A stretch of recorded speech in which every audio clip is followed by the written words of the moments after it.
Assalamualaikum warahmatullahi wabarakatuh. Hai anak-anak kelas 10 MIPA SMA Negeri 2 Ngawi. Bagaimana kabarnya? Semoga sehat dan selalu dalam lindungan Tuhan. Masih tetap pada bab mendalami puisi.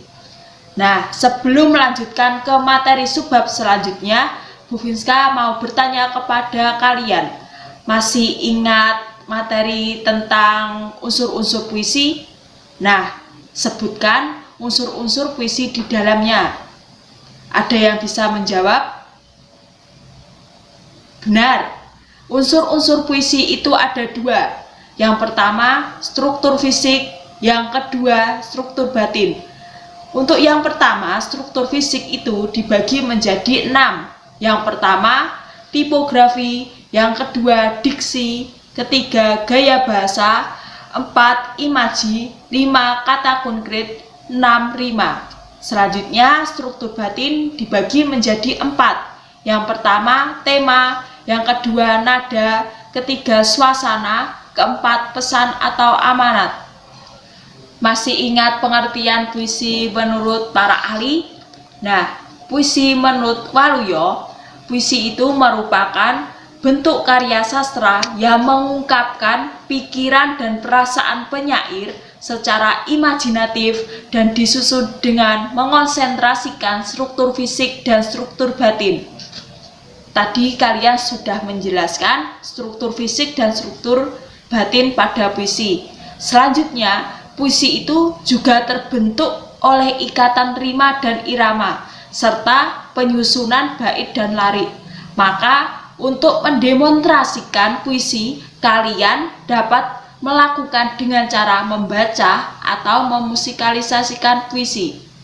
Nah, pada subbab ini, kalian harus mempelajari dan mengembangkan kompetensi dalam peta konsep mendalami puisi, yaitu pertama, mendemonstrasikan puisi. Untuk mendemonstrasikan puisi, kalian harus bisa membacakan puisi dengan memperhatikan vokal, ekspresi, dan intonasi.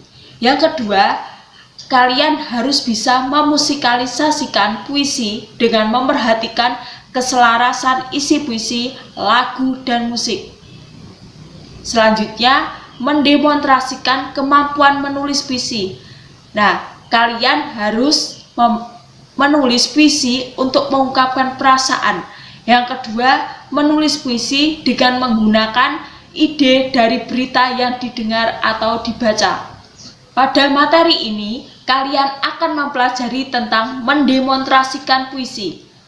Nah, di dalam mendemonstrasikan puisi, kalian wajib bisa membacakan puisi dengan memperhatikan vokal, ekspresi, dan intonasi. Sebelum penjelasan materi selanjutnya, Bu Finska mau bertanya lagi, apakah kalian pernah menyaksikan seseorang yang sedang mendemonstrasikan atau mendeklamasikan puisi di atas panggung atau dalam sebuah lomba? Nah, bagi yang sudah tahu, pasti kalian tahu tentang seorang pembaca puisi yang bagus dan mampu menjiwai puisi yang dibacakan dengan baik.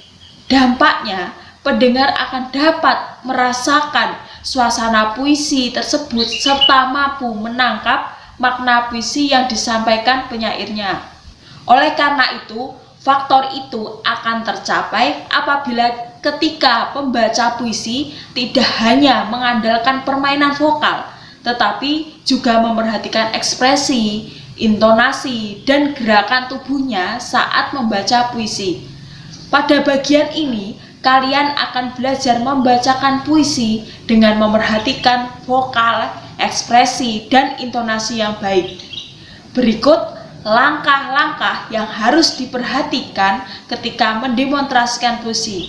Yang pertama, menjiwai puisi. Yang kedua, teknik pembacaan puisi. Ketiga, sikap atau penampilan. Menjiwai puisi. Untuk menjiwai puisi, kalian harus ada penjiwaan dan penghayatan dalam membaca puisi sangat penting untuk diperhatikan. Kalian sebaiknya juga harus memperhatikan lafal dan intonasi yang jelas. Memahami puisi adalah upaya awal yang harus dilakukan oleh pembaca puisi untuk mengungkapkan makna yang tersimpan dan tersirat dari untaian kata yang dituliskan oleh penyair. Kedua, teknik pembacaan puisi. Teknik pembacaan puisi itu, puisi sebagai ungkapan ekspresi penyair agar mudah memahami langkah atau cara dalam membaca puisi secara tepat. Nah, agar kalian mahir di dalam membaca puisi secara ekspresif, maka harus menguasai dua hal, yaitu vokal dan penandaan intonasi dalam pembacaan puisi. Ketiga, sikap atau penampilan adalah faktor lain untuk keberhasilan seseorang di dalam membaca puisi. Penampilan ini berkaitan dengan kepribadian atau performance seseorang di atas pentas saat mempersembahkan sebuah puisi. Pada teknik pembacaan puisi yang harus diperhatikan yaitu pertama, vokal. Dalam vokal mencakup hal-hal sebagai berikut. Yang pertama, artikulasi, merupakan pengucapan kata yang utuh dan jelas, bahkan di setiap hurufnya. Jadi, suara kita harus jelas di dalam pengucapan huruf-huruf vokal. Misalnya, A, I, U, E, O, A, I, A, U, dan seterusnya. Yang kedua, diksi, merupakan pengucapan kata demi kata dengan tekanan yang bervariasi dan rasa. Yang ketiga, tempo, merupakan cepat lambatnya pengucapan atau suara. Nah, kita harus pandai mengatur dan menyesuaikan dengan kekuatan nafas, di mana harus ada jeda. Gimana lagi kita ya juga harus menyambung atau mengambil nafas.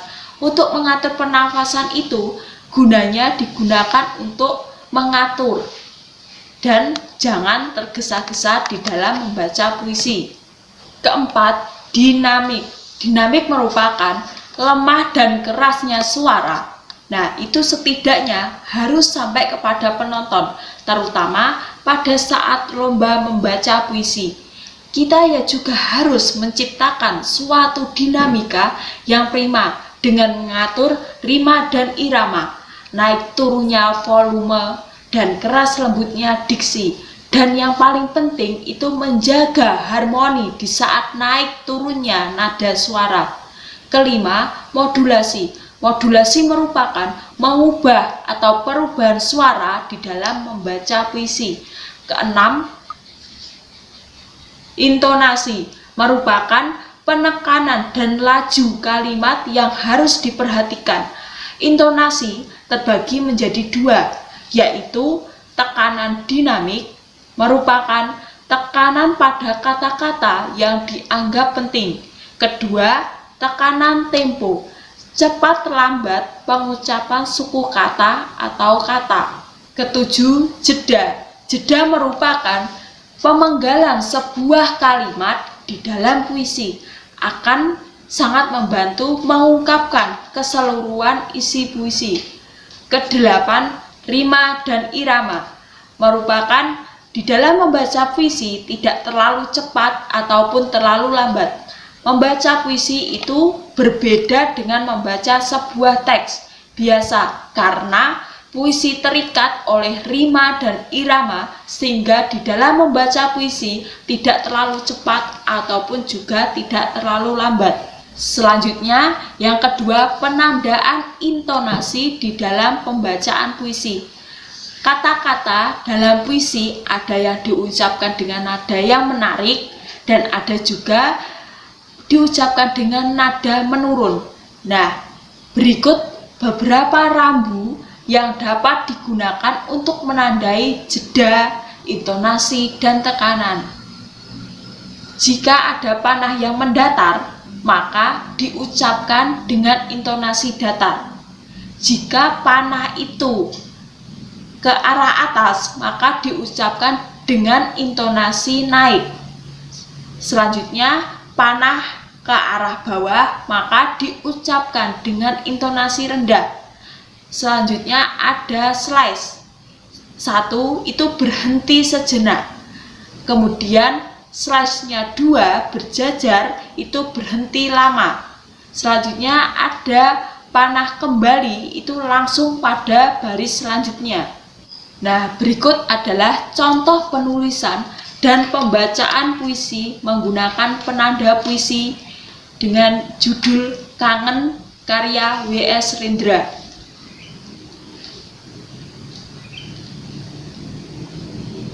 Kangen karya W.S. Rendra.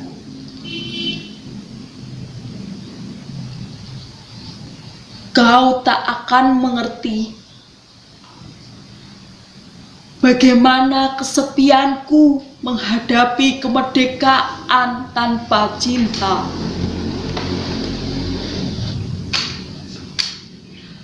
Kau tak akan mengerti segala lukaku karena cinta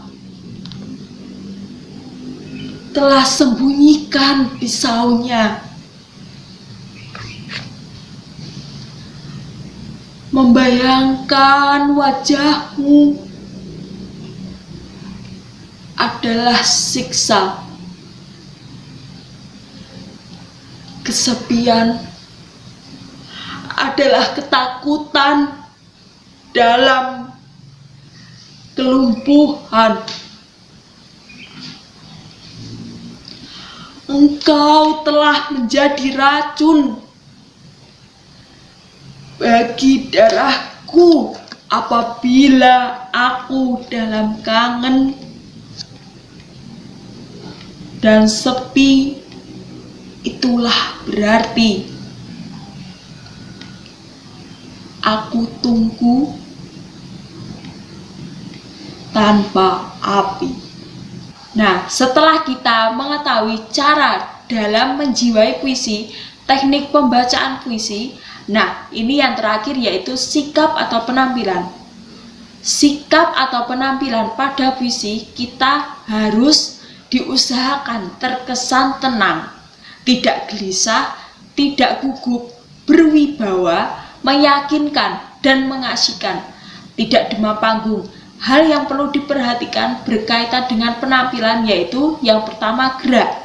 Gerak itu dapat memberikan gerakan seseorang saat membaca puisi, harus dapat mendukung isi puisi yang dibaca.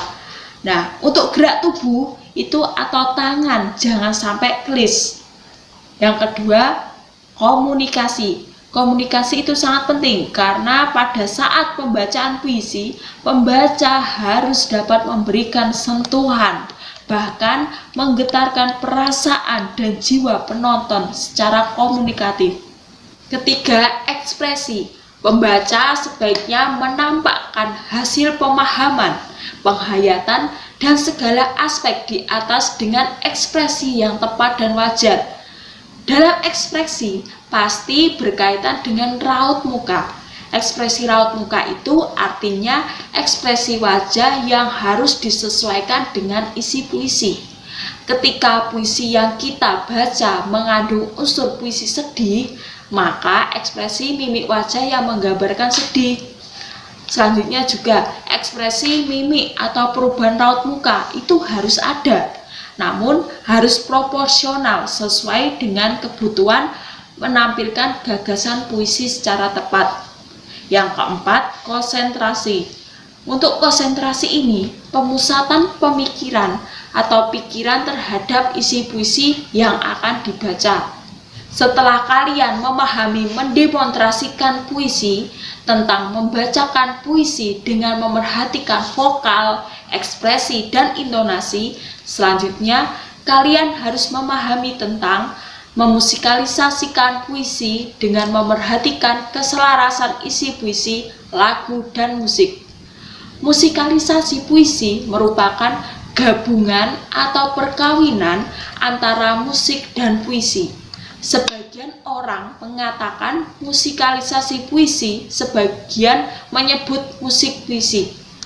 Ada 3 jenis variasi dalam musikalisasi puisi yang banyak dipentaskan, yaitu pertama, puisi yang dinyanyikan secara penuh.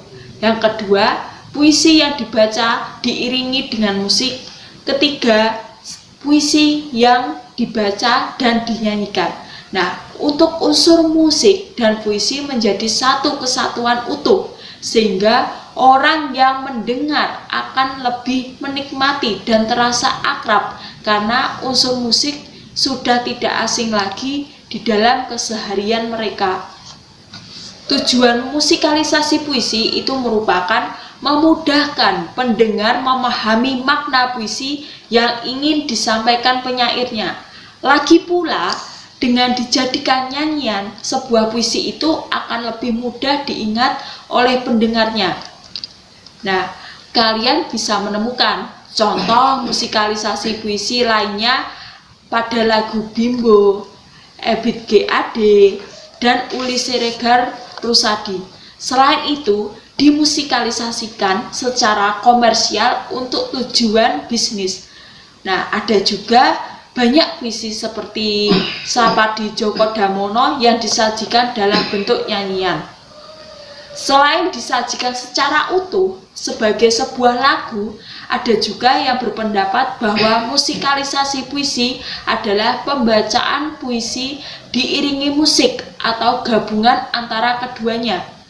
Nah, untuk memusikalisasikan puisi, kamu tidak harus menggunakan alat musik lengkap. Kamu dapat juga menggunakan gitar, suling, bahkan mungkin saja kamu menggunakan instrumen lagu lain. Nah, pada hal ini kamu harus ingat bahwa musikalisasi puisi harus tetap mempertahankan makna yang hendak disampaikan penyairnya. Oleh karena itu, pemahaman tentang suasana, tema, dan makna puisi menjadi sangat penting sebelum melakukan kegiatan puisi. Pada pembahasan sebelumnya, kalian sudah belajar memahami di dalam mendemonstrasikan puisi dengan memerhatikan vokal, ekspresi, dan intonasi. Pada materi ini, kalian harus mampu mendemonstrasikan penulisan puisi dengan memerhatikan unsur pembangunnya. Pertama, menulis puisi untuk mengungkapkan perasaan. Nah, salah satu sumber ide untuk menulis puisi yang paling mudah didapatkan adalah berdasarkan pengalaman pribadi. Pengalaman itu merupakan segala sesuatu yang pernah dibaca, didengar, dilihat, dan dirasakan atau dialami. Misalnya, ketika muncul ide atau gagasan yang kuat berupa hubungan antara penyair dan Tuhan, maka puisinya akan bertema dengan ketuhanan. Begitu pula ketika muncul ide atau gagasan yang berkaitan dengan persoalan sosial, maka puisinya akan bertema kritik sosial. Berikut cara menuliskan puisi berdasarkan pengalaman pribadi.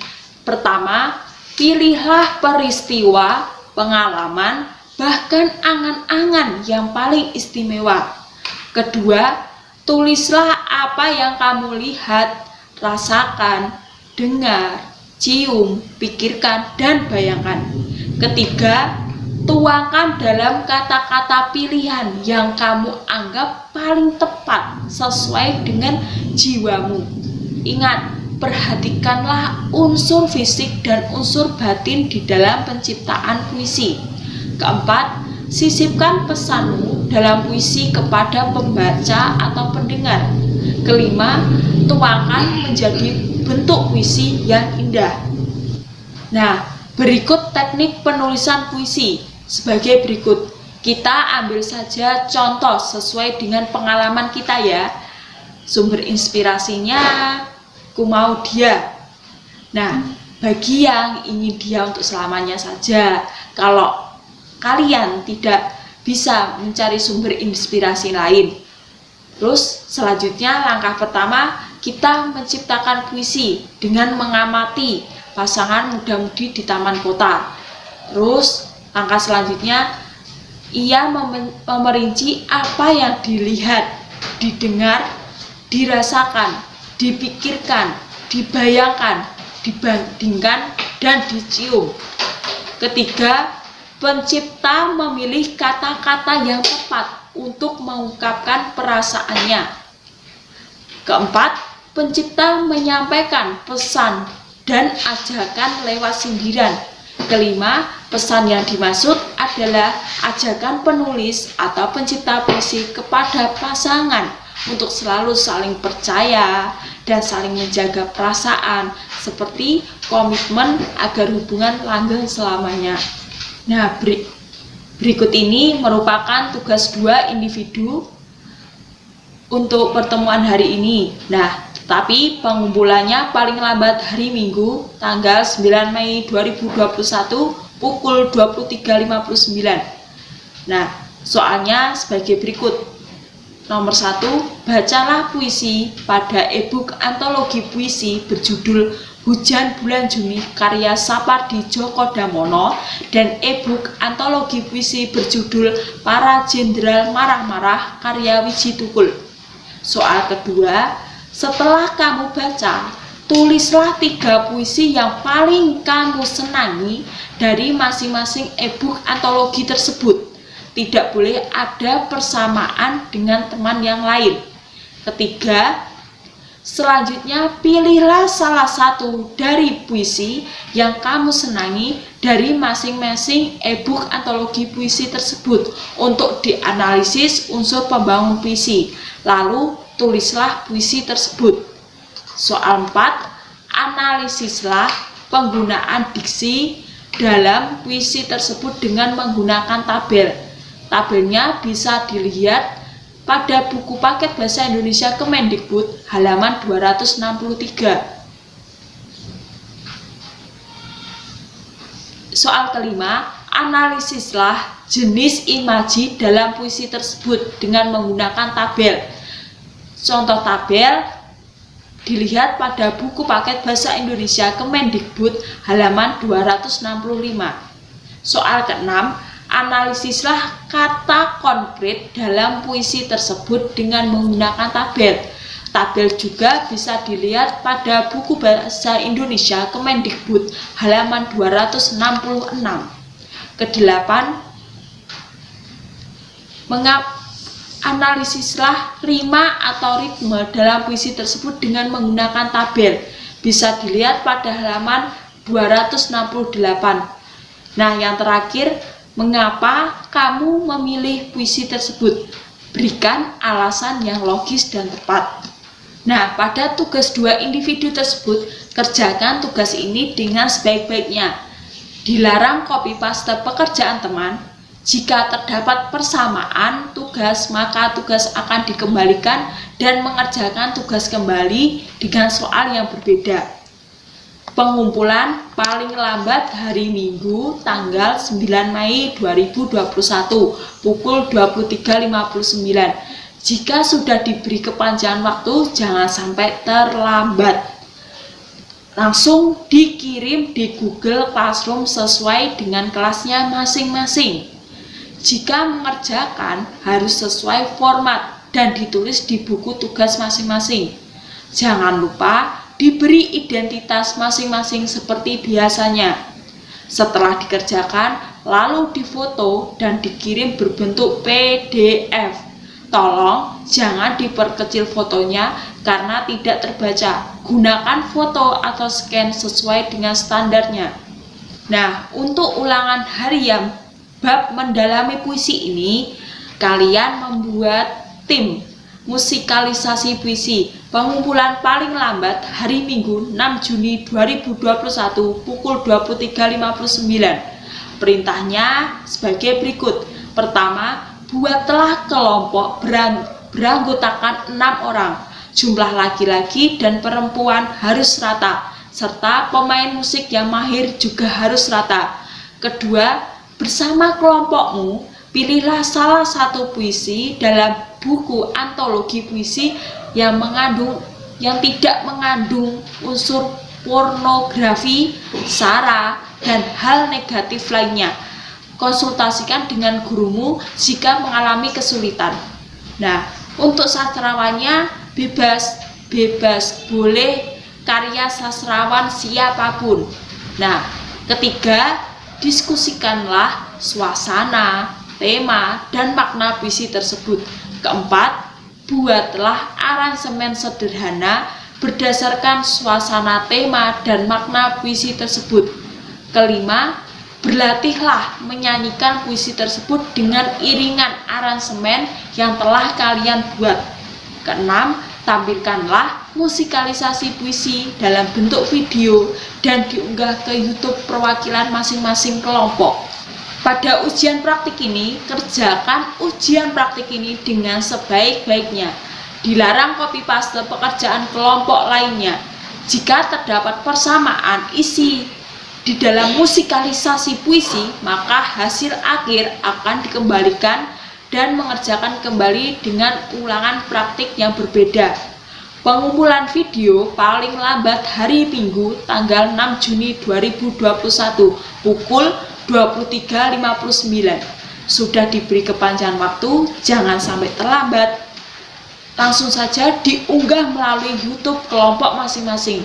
Orang yang mengunggah salah satu saja, misalnya koordinator kelompok atau perwakilannya. Setelah diunggah, tolong kirimkan alamat link YouTube masing-masing kelompok di WAG 10 MIPA Bahasa Indonesia. Tidak diterima jika dikirim lewat pesan pribadi. Jika mengerjakan harus sesuai dengan format instruksi yang diperintahkan. Jangan lupa diberi keterangan atau perkenalan diri, nama lengkap, nomor presensi, dan kelas pada video tersebut. Setelah diunggah di media YouTube, jangan lupa cari like dan komen sebanyak-banyaknya sebagai unjuk karya hasil kalian. Hal tersebut akan menambah poin di dalam penilaian ujian praktik kalian. Nah, semua harus tampil atau terlihat di video tersebut. Jika salah satu dari anggota yang tidak aktif atau hanya sekadar menumpang nama, segera lapor kepada Bivinska. Kerjakan sebaik-baiknya, gunakan seragam batik merah muda Semada. Perlihatkan etika bahwa tubuh kalian terdapat nama alma mater SMA Negeri 2 Ngawi. Jangan lupa tetap patuh terhadap protokol kesehatan. Baik, sekian dari materi pertemuan hari ini. Jika ada kesulitan atau ada kendala, segera bertanya kepada Bivinska. Terima kasih. Wabillahi taufiq wal hidayah. Wassalamualaikum warahmatullahi wabarakatuh.